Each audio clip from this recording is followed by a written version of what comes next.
ఏది నిజం ఏది అబద్ధం అనేటటువంటిది ప్రజలకు తెలియాలి కదా. బిఎస్ఎన్ఎల్ నష్టాల్లో కష్టాల్లో మునిగింది ఎప్పుడు, అంతకుముందు ఎట్లా ఉండేది. 2004లో బీజేపీ అధికారం దిగిపోయిన నాటికి 10,183 కోట్ల రూపాయల లాభంలో ఉంది బిఎస్ఎన్ఎల్. ఎంటీఎన్ఎల్ 939 కోట్ల రూపాయల లాభాల్లో ఉంది.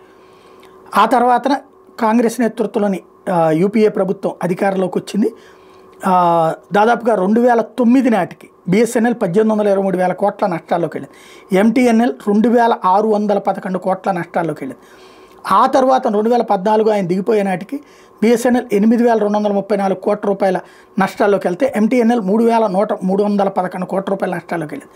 తర్వాత మోడీ ప్రధానమంత్రి అయ్యాక దీన్ని తగ్గించే ప్రయత్నాలు చేసుకుంటూ వచ్చారు. అలాగని బిఎస్ఎన్ఎల్ అమ్మేయాలని అనుకోలేదు, కానీ ప్రచారం మాత్రం అదే చేస్తూ వచ్చారు. 2019 నాటికి అంటే 14 నుంచి 19 బీజేపీ మొట్టమొదటి టర్మ్ పూర్తయ్యే నాటికి 15,499 కోట్లు బిఎస్ఎన్ఎల్ నష్టాలు, ఎంటీఎన్ఎల్ నష్టాలు 3,695 కోట్ల రూపాయలు. అంటే అంతకుముందు నష్టాలతో పాటే పెరుగుతొచ్చింది. అయితే నష్టంలో కాస్త తగ్గుదల కనిపించింది. 2019 ఏప్రిల్ నాటికి ఈ రేంజ్లో ఉంటే 24 ఏప్రిల్ నాటికి అంటే రెండో టర్మ్ పూర్తయ్యే నాటికి 2,785 కోట్ల నష్టాల దగ్గరికి కంట్రోల్ చేయగలిగారు బిఎస్ఎన్ఎల్. అలాగే ఎంటీఎన్ఎల్ 3,302 కోట్ల రూపాయల నష్టం దగ్గరికి తగ్గించగలిగారు.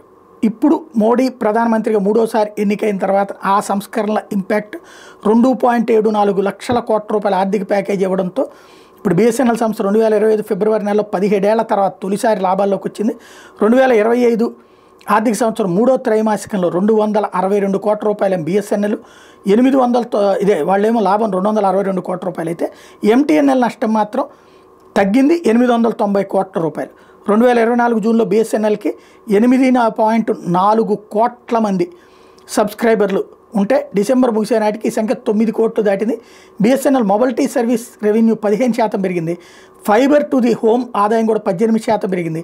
లీజుకి ఇచ్చినటువంటి లైన్ సర్వీసుల రెవెన్యూ 14% వృద్ధి చెందింది. దీంతో 2007 తర్వాత సంస్థ మొదటిసారి లాభాలు నమోదు చేసింది.